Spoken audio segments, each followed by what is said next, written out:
Avez-vous déjà eu l'impression qu'une partie de vous travaillait contre vos propres rêves, objectifs ou même vos relations?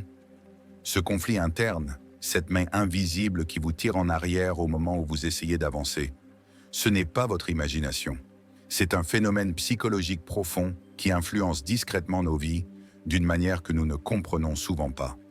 Selon Carl Jung, cette force mystérieuse trouve ses racines dans une partie cachée de notre psyché, qu'il a appelée l'ombre. Dans cette vidéo, nous allons plonger au cœur de ce qu'est réellement l'ombre, de son lien intime avec l'autosabotage, et surtout, de la manière dont l'accueillir peut mener à une véritable liberté et à une transformation intérieure. Jung décrivait l'ombre comme un réservoir, un lieu en nous où nous stockons tout ce que nous réprimons, rejetons ou refusons de reconnaître chez nous-mêmes. Ce sont des traits, des impulsions, des désirs et des peurs que nous repoussons hors de notre conscience, car ils sont en conflit avec l'image idéale que nous essayons de présenter au monde. Mais voici le paradoxe. Ce que nous réprimons ne disparaît pas. Cela ne s'évapore pas dans le néant. Cela se cache dans l'inconscient, façonnant subtilement nos pensées, réactions, relations et décisions, souvent à notre propre détriment. Pour vraiment comprendre l'ombre, nous devons d'abord accepter une vérité difficile. Nous ne sommes pas aussi conscients de nous-mêmes que nous aimons le croire. Notre identité n'est pas un soi unique et figé. Jung pensait que la psyché humaine est la stratifiée, composée du moi conscient, de l'inconscient personnel et de l'inconscient collectif. L'ombre réside dans l'inconscient personnel et contient tout ce que nous trouvons inacceptable, honteux ou menaçant. Il ne s'agit pas seulement de qualités négatives comme la jalousie, la rage ou l'arrogance, mais aussi de traits positifs comme l'ambition, la confiance ou l'assurance, si ces qualités ont été jugées mauvaises dans notre éducation. Imaginez quelqu'un qui a grandi dans un environnement où l'humilité était excessivement valorisée. Avec le temps, cette personne pourrait associer l'ambition à l'égoïsme ou à l'orgueil. Par conséquent, elle réprime son désir de réussir, l'enfouissant profondément dans l'ombre. Pourtant, cette ambition enfouie ne disparaît pas. Elle rôde sous la surface et revient souvent sous forme d'autosabotage, ces actions discrètes et persistantes qui empêchent le succès ou sapent les progrès. C'est là que le lien entre l'ombre et l'autosabotage devient clair. Lorsque nous évitons de confronter notre ombre, elle ne disparaît pas. Elle gagne en pouvoir. C'est comme porter un sac à dos invisible rempli de besoins non satisfaits, d'émotions refoulées et de peurs niées. Sans nous en rendre compte, nous agissons sous ce poids. Par exemple, une personne qui a peur de l'échec mais refuse de l'admettre pourrait inconsciemment procrastiner, trouver des excuses ou abandonner ses objectifs juste avant que le succès ne soit à portée de main, s'assurant ainsi de ne jamais avoir à affronter cette peur directement. Nos relations reflètent également l'influence de l'ombre. Jung a observé que nous projetons souvent notre ombre sur les autres. Cela signifie que nous voyons chez les autres les qualités que nous refusons de voir en nous-mêmes. Vous pourriez critiquer durement quelqu'un pour son égoïsme, sans réaliser que vous aussi avez des tendances égoïstes que vous avez refusé d'accepter. Ces projections déforment notre perception des autres et mènent à des conflits inutiles, créant souvent une distance émotionnelle entre nous et les personnes qui nous sont chères. La première étape pour se libérer de l'autosabotage est de mettre l'ombre en lumière. Ce n'est pas une tâche facile. Cela demande une honnêteté que la plupart des gens évitent toute leur vie. Jung a souligné que le travail sur l'ombre exige du courage, une volonté d'affronter les parties de nous-mêmes que nous avons passé des années à éviter. Quelques questions puissantes pour commencer à déterrer votre ombre sont: quelle qualité est-ce que je critique le plus souvent chez les autres? Quelles parties de ma personnalité me font honte ou me mettent le mal à l'aise? Quelles émotions ou situations est-ce que j'évite instinctivement? Réfléchir à ces questions peut révéler des schémas cachés d'autosabotage. Par exemple, vous pourriez découvrir que vous vous dévalorisez constamment, ne vous sentant jamais assez bien. Après une réflexion plus approfondie, vous pourriez découvrir qu'une partie de vous craint en fait le succès, car au fond, vous pensez que vous ne le méritez pas. Cette croyance ne se trouve pas dans votre esprit rationnel, elle se niche dans votre ombre. Et tant que vous ne l'aurez pas affrontée, elle continuera à se manifester. Jung ne croyait pas que l'ombre devait être détruite. Au lieu de cela, il enseignait que l'ombre doit être intégrée, acceptée comme une partie de qui vous êtes. L'intégration ne signifie pas céder à vos pulsions ou vous complaire dans vos pires traits. Cela signifie reconnaître leur existence et en tirer des leçons. Lorsque vous accueillez votre ombre, l'énergie que vous utilisiez pour la réprimer devient disponible pour une action créative et consciente. Le processus d'intégration se déroule en plusieurs étapes. Premièrement, la prise de conscience, la réalisation que l'ombre existe et a influencé votre vie. Deuxièmement, l'observation, la pratique consistant à noter vos émotions, pensées et comportements sans jugement. Troisièmement, l'acceptation, comprendre que ces traits font partie de vous et ne sont pas intrinsèquement mauvais ou honteux. Enfin, la transformation. Utilisez cette prise de conscience pour faire de meilleurs choix. Des choix qui s'alignent avec votre être authentique plutôt qu'avec votre ego guidé par la peur. Jung considérait également les rêves comme l'une des voies les plus directes vers l'ombre. Il pensait qu'à travers des symboles, des archétypes et des récits étranges, les rêves révèlent des aspects de nous-mêmes dont nous ne sommes pas conscients durant notre vie éveillée. Tenir un journal de rêves peut être un outil puissant pour le travail sur l'ombre. Par exemple, si vous rêvez souvent d'être perdu dans une forêt sombre, cela pourrait représenter des sentiments de confusion ou d'aliénation causés par des parties refoulées de votre psyché. Interpréter ces symboles oniriques peut vous aider à identifier ce que votre esprit conscient refuse d'affronter. L'ombre n'affecte pas seulement votre monde intérieur, elle influence vos décisions, souvent de manière destructrice.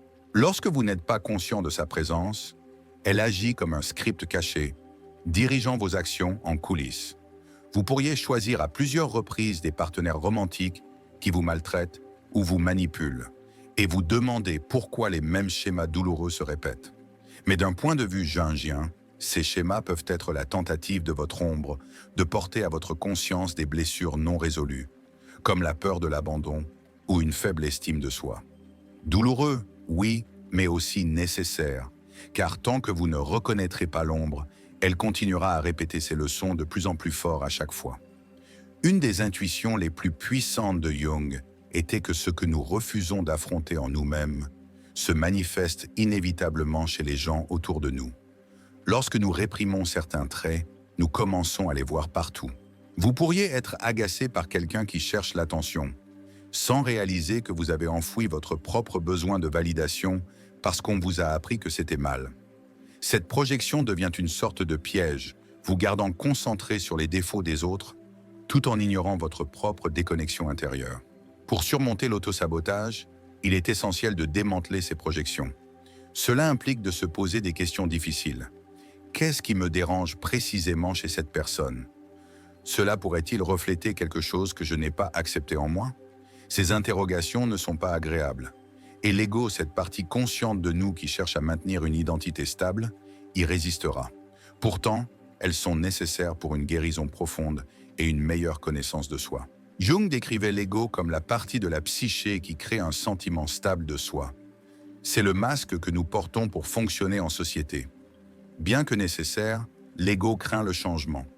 Il recherche la sécurité dans la routine et la cohérence, même si cette cohérence est douloureuse. L'autosabotage survient lorsque l'ego se sent menacé par votre croissance. Vous pouvez consciemment désirer le succès, mais si votre ego associe le succès au rejet, à l'exposition ou à l'échec, il fera tout pour vous arrêter, souvent de manière subtile et inconsciente. L'ego contribue également à réprimer l'ombre, car reconnaître cette dernière impliquerait de réécrire l'histoire que l'ego raconte sur qui vous êtes. C'est pourquoi le travail sur l'ombre peut être si déstabilisant, mais aussi transformateur. Pour cesser de saboter votre vie, vous devez permettre à l'ombre d'émerger, remettre en question le récit de l'ego et le remplacer par une compréhension plus complète et honnête de vous-même. Jung appelait ce voyage intérieur de toute une vie l'individuation. C'est le processus de devenir entier, d'embrasser toutes les parties de votre psyché, pas seulement la lumière, mais aussi l'obscurité. L'individuation ne vise pas la perfection, mais l'authenticité. Il s'agit de vivre en alignement avec votre vérité profonde, au lieu de vous cacher, de prétendre ou de surcompenser. Ce processus dissout l'autosabotage à la racine, car il remplace la peur par l'authenticité. L'individuation exige introspection, auto-questionnement et une volonté de lâcher prise des illusions. Vous commencez à voir au-delà des masques que vous portez et à accepter la dualité en vous. la lumière et l'ombre, le créateur et le destructeur, le confiant et l'insécure. Cela signifie faire des choix alignés avec votre moi profond, même s'ils sont inconfortables ou inhabituels. Bien que ce chemin soit exigeant, des outils pratiques peuvent le soutenir. Le journal intime est l'un des plus accessibles. Utilisez l'écriture pour explorer votre paysage intérieur. Posez-vous des questions comme « Quelles sont mes peurs les plus profondes ? Quelles situations me font me sentir impuissant ? Comment réagis-je à la critique et qu'est-ce que cela révèle sur moi ?» Ces réflexions ouvrent la porte à la conscience. Un autre outil essentiel est la thérapie, en particulier l'analyse jungienne ou d'autres approches orientées vers la profondeur. Un thérapeute qualifié peut vous aider à naviguer dans les complexités de votre ombre, vous guidant avec compassion et perspicacité face aux aspects de vous-même qui semblent difficiles ou inacceptables. Jung encourageait le travail avec un thérapeute capable de révéler les schémas inconscients et les projections. Ce processus peut être profondément transformateur car il permet de démêler les racines de l'autosabotage et de construire une relation plus saine avec soi-même. Le travail sur les rêves, comme mentionné précédemment, est une porte d'entrée vers l'inconscient. Noter et réfléchir à vos rêves peut révéler des aspects cachés de votre ombre et aider à les intégrer. La méditation et la visualisation sont des pratiques qui permettent de se connecter à son monde intérieur et d'observer ses pensées sans jugement. Une technique efficace consiste à visualiser votre ombre comme une figure extérieure et à engager un dialogue avec elle, en lui demandant ce dont elle a besoin. L'expression créative, que ce soit par l'art, la musique, l'écriture ou toute autre forme, devient un outil puissant pour explorer et libérer l'énergie de l'ombre. Une fois reconnue, l'intégration de l'ombre libère une immense quantité d'énergie auparavant bloquée dans la répression et les conflits intérieurs. Cela réduit l'autosabotage et permet de vivre avec plus d'authenticité, de créativité et de confiance. Jung affirmait que, lorsque l'ombre est intégrée, elle devient une source de force et de perspicacité. Plutôt que de craindre vos défauts ou faiblesses, vous commencez à les voir comme des opportunités de transformation et de croissance intérieure. En fin de compte, surmonter l'autosabotage ne signifie pas éliminer vos problèmes, mais changer la manière dont vous vous y rapportez. En acceptant et en travaillant avec votre ombre, vous devenez l'architecte de votre vie plutôt qu'un simple spectateur. L'intégration de l'ombre aide non seulement à surmonter l'autosabotage, mais aussi à libérer un pouvoir intérieur caché. Jung croyait que confronter et embrasser l'ombre libère une énergie qui peut être transformée en créativité, intuition et profonde sagesse. Cependant, ce chemin n'est pas sans défi, car il exige de faire face à des parties de nous-mêmes que nous avons longtemps évitées. L'ombre se révèle souvent de manière particulièrement claire dans nos relations personnelles. Jung soulignait que projeter l'ombre sur autrui est l'une des principales causes de conflit. Lorsque nous projetons des parties refoulées de nous-mêmes, nous créons des dynamiques qui renforcent notre souffrance et notre autosabotage. Au lieu de reconnaître ces projections, nous rejetons le miroir que les autres nous tendent, ce qui prolonge les tensions. Intégrer l'ombre dans les relations signifie assumer la responsabilité de nos projections. Cela demande un niveau d'honnêteté qui peut être inconfortable, mais il est essentiel pour construire des liens authentiques et significatifs. Voici quelques questions utiles pour explorer ces projections. Quels traits chez les autres provoquent en moi inconfort ou rejet? Comment ces traits pourraient-ils refléter quelque chose en moi que je n'ai pas accepté? Que m'apprend cette relation sur mon ombre? Lorsque vous commencez à voir les autres comme des miroirs de votre monde intérieur, les dynamiques relationnelles commencent à changer. Vous cessez de blâmer les autres et commencez à prendre la responsabilité de vos émotions et réactions. L'impact de l'ombre s'étend également à nos ambitions et à nos rêves. L'autosabotage n'affecte pas seulement nos relations, mais aussi notre capacité à réaliser nos objectifs. L'ombre se manifeste souvent sous forme de peur du succès, de procrastination ou d'autocritique sévère. Autant de moyens inconscients de nous protéger de ce que nous percevons comme menaçant. Bien que nous puissions consciemment aspirer à réussir, l'ombre peut nourrir une peur profonde de ne pas être digne ou capable, bloquant ainsi l'action et la motivation. Jung suggérait que la seule façon de surmonter ces obstacles internes est d'affronter la peur directement. Cela signifie identifier les croyances cachées qui alimentent l'autosabotage et les remettre en question. Quelles histoires me racontais-je sur ma valeur ou mes capacités? Comment puis-je utiliser l'autosabotage comme mécanisme de défense? Une fois ces croyances mises au jour, elles peuvent commencer à évoluer. Il ne s'agit pas d'ignorer la peur, mais de l'aborder avec compassion et curiosité. Jung parlait de trouver de l'or dans l'ombre, une métaphore pour le potentiel positif caché dans nos aspects refoulés. Bien que l'ombre soit souvent associée à l'obscurité, elle contient aussi des dons, des talents et des qualités que nous avons enfouis parce qu'ils ne correspondaient pas à notre identité consciente. Par exemple, une personne qui a réprimé sa créativité parce qu'elle était jugée peu pratique peut découvrir des capacités artistiques puissantes en renouant avec son ombre. Une autre personne pourrait trouver une force cachée dans sa capacité à poser des limites ou à exprimer son assertivité, même si ses traits semblaient autrefois inacceptables. Pour découvrir l'or de votre ombre, réfléchissez aux parties de vous-même que vous avez rejetées ou ignorées. Demandez-vous, quelle partie de moi ai-je cachée par peur du jugement ou de la désapprobation? Quel talent ou désir ai-je négligé parce qu'il ne semblait ni utile ni acceptable? Comment puis-je intégrer ces qualités de manière constructive dans ma vie? Cette exploration vous libère du cycle de l'autosabotage et déverrouille un niveau supérieur de votre potentiel personnel. L'ombre joue également un rôle dans la spiritualité, dans le processus de transformation.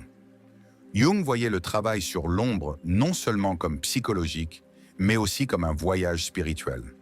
Intégrer l'ombre est une manière de retrouver l'unité, d'unifier nos polarités internes et de vivre plus authentiquement. De ce point de vue, l'autosabotage n'est pas un problème à éliminer, mais une invitation à explorer nos profondeurs et à nous reconnecter à notre essence. Jung a dit « Il n'y a pas d'éveil de la conscience sans douleur. Les gens feront tout, même l'absurde, pour éviter d'affronter leur propre âme. L'illumination ne vient pas en imaginant la lumière, mais en rendant l'obscurité consciente.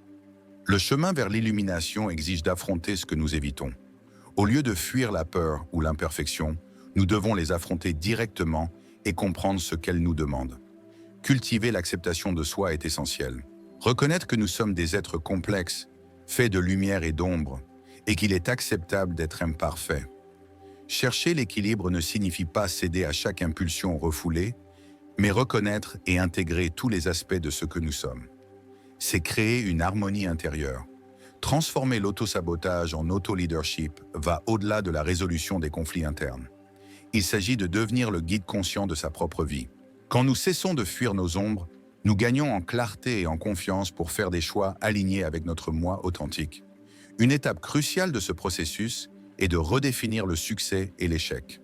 Lorsque le succès n'est plus lié à des normes externes, mais à un alignement intérieur, la peur de l'échec perd son pouvoir.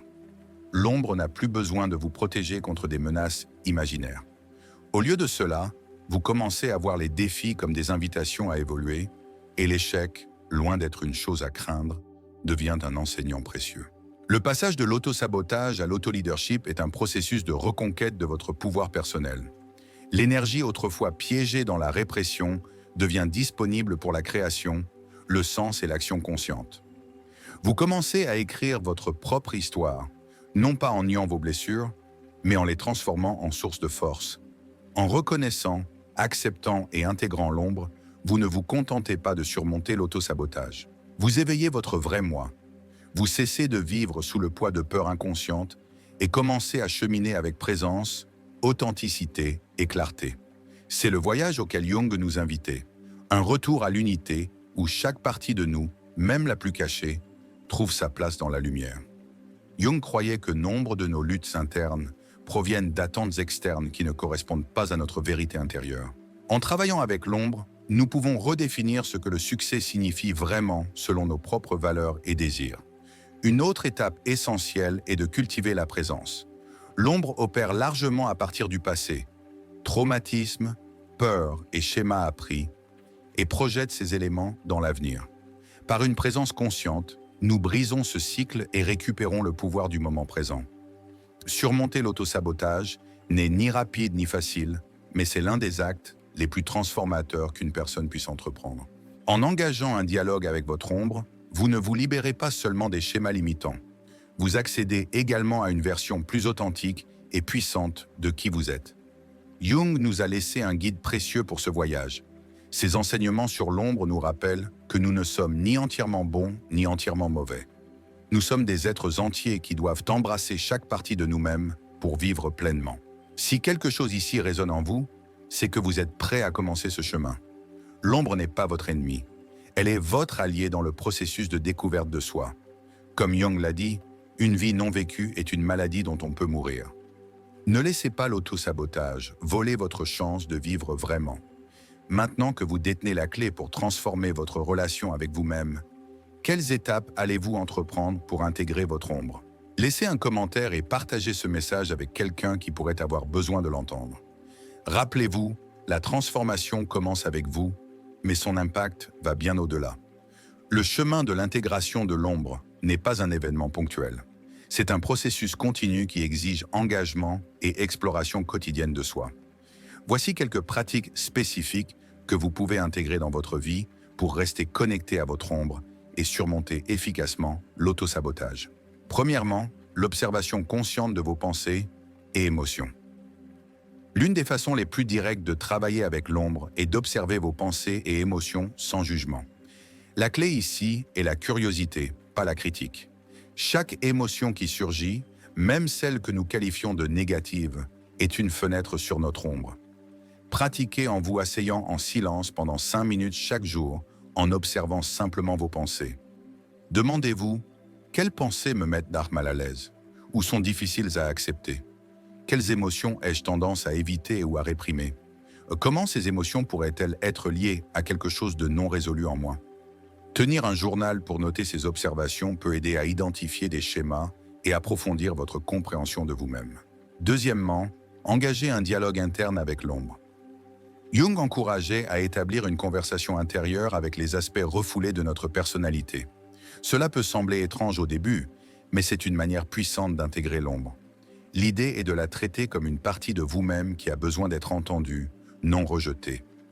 Pratiquez en fermant les yeux, en prenant de profondes respirations et en visualisant votre ombre comme une figure ou une énergie devant vous. Demandez-lui, de quoi as-tu besoin de moi?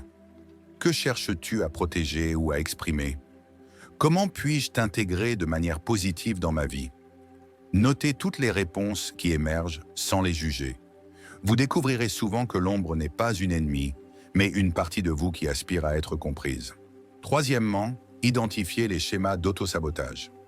L'autosabotage peut se manifester de multiples façons. Procrastination, peur du succès, relations difficiles ou autocritique constante. Identifier ces schémas est la première étape pour les désamorcer.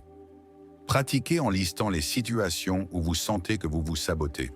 Pour chacune, demandez-vous, quelle peur sous-jacente pourrait alimenter ce comportement?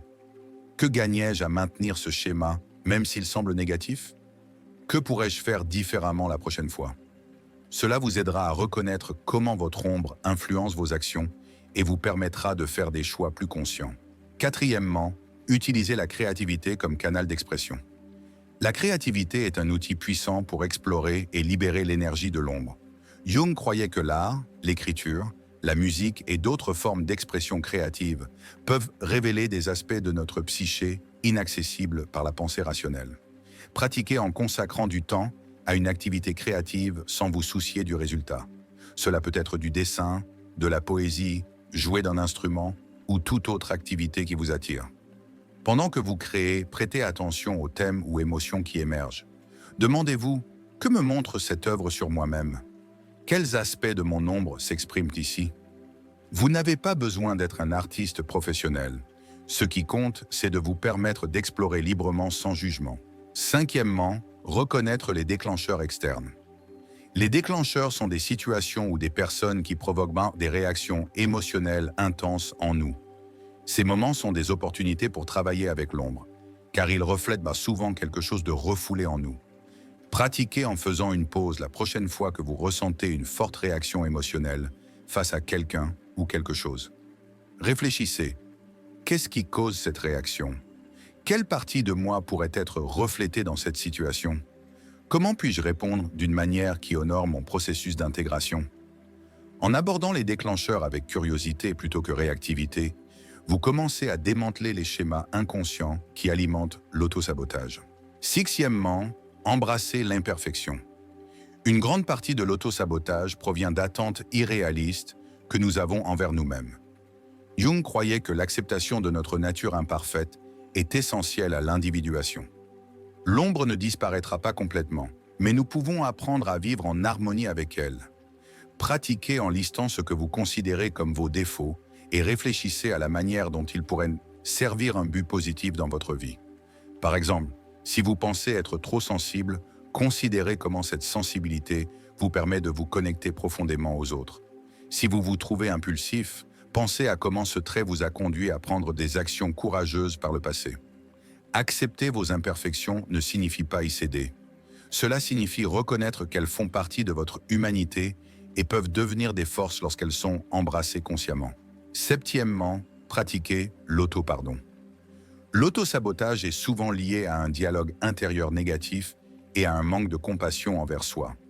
Apprendre à se pardonner pour ses erreurs et ses limites est une étape essentielle pour surmonter ces schémas. Pratiquez en réfléchissant chaque soir avant de vous coucher. Qu'ai-je fait de bien aujourd'hui? Qu'aurais-je pu faire différemment? Comment puis-je être plus bienveillant envers moi-même demain? Parler à soi-même avec compassion plutôt qu'avec critique crée un espace intérieur où l'ombre peut être acceptée et intégrée. En travaillant avec l'ombre, nous ne nous contentons pas de surmonter l'autosabotage. Nous construisons une vie plus authentique, équilibrée et épanouissante.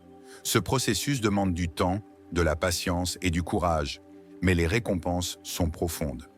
Carl Jung nous a rappelé une vérité essentielle. L'ombre n'est pas notre ennemi. Elle n'est pas une force à éliminer ou à combattre. C'est une partie vitale et intrinsèque de qui nous sommes. Un fragment de la psyché qui aspire à être vu, reconnu et finalement intégré. Rejeter l'ombre, c'est rejeter une partie de nous-mêmes. Mais lorsque nous choisissons de l'affronter, lorsque nous osons regarder dans ce territoire caché, souvent inconfortable, nous commençons à nous libérer des schémas destructeurs qui ont silencieusement gouverné nos vies.